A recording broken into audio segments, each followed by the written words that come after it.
Surat crime branch Amroli યુનિટનું લોકાર્પણ કરાયું. સુરત શહેરના પોલીસ કમિશનર અનુપમસિંહ ગેહલોતના હસ્તે આ લોકાર્પણ કરવામાં આવ્યું. ગુનાઓને અંકુશમાં લાવવા માટે ક્રાઇમ બ્રાન્ચ અમરોલી યુનિટનું લોકાર્પણ કરાયું. સુરત ક્રાઇમ બ્રાન્ચ અમરોલી યુનિટનું લોકાર્પણ કરવામાં આવ્યું. સુરત પોલીસ કમિશનર અનુપમસિંહ ગેહલોતના હસ્તે આ લોકાર્પણ કરાયું હતું. ગુનાઓને અંકુશમાં લાવવા માટે ક્રાઇમ બ્રાન્ચ અમરેલી યુનિટનું લોકાર્પણ કરાયું હતું. શહેરમાં શાંતિ અને સલામતી જળવાઈ રહે તે હેતુથી આ લોકાર્પણ કરવામાં આવ્યું હતું.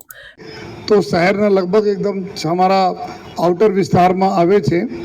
ઝડપથી એના ગ્રોથ થઈ રહી છે. આપણા ગ્રામીણ વિસ્તારના એરિયા બી ખૂબ ઝડપથી વિકાસ થાય છે. તો શહેર સાથે જો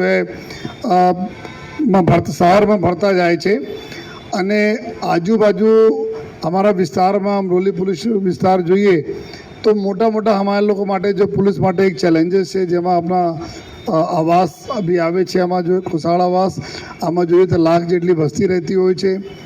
ઘણા બધા જો એ બહારના આપણા રાજ્ય બહારના લોકો અહીંયા રહેતા હોય, જો કામ ધંધા માટે આવતા હોય છે અને એમાં જ તકના લાભ લઈને અમુક જેવા એન્ટી સોશિયલ એલિમેન્ટ બી આવી જતા હોય છે, જેના લીધે જો આ વિસ્તારમાં સતત જો એ પોલીસ માટે એક પડકાર રહે છે.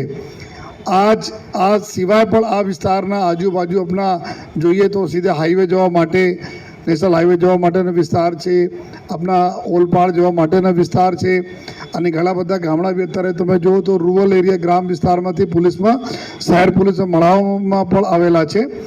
અને તમે અહીંયાથી જુઓ તો જો પોલીસ કમિશનર કચેરી છે, આ કચેરી તે લગભગ અગર તમે કન્ટિન્યુઅસ ચાલો 40-45 મિનિટ જેટલા લાગી જાય છે અહીંયા પહોંચતા જોઈએ.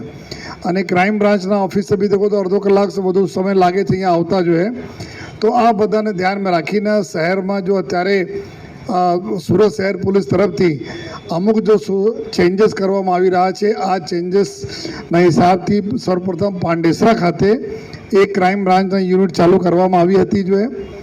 અને આ યુનિટથી જો પાંડેસરા જીઆઈડીસી અને આજુબાજુના વિસ્તારોમાં ઘણી બધી જો આ ગુનાહિત પ્રવૃત્તિમાં રાહત થઈ.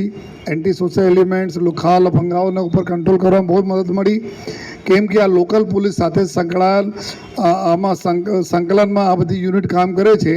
આ જ પ્રકાર ઘણા દિવસો આયોજન ચાલતા હતા કે અમરોલી ખાતે પણ આપણા ક્રાઇમ બ્રાન્ચની યુનિટ ચાલુ કરીએ, જેના લીધે આ વિસ્તારમાં બી જો અમારી સ્થાનિક પોલીસ છે એના મદદ મળી જોઈએ.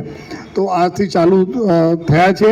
એના માટે સર્વપ્રથમ હું ક્રાઇમ બ્રાન્ચના જેસીપી શ્રી રાઘવેન્દ્ર વત્સ, ડીસીપી ભાવેશ રોજિયા, પીઆઈ મોદી અને આખી એના ટીમને જોઈએ ખૂબ ખૂબ અભિનંદન આપું છું. Bureau report Janadesh news, Surat.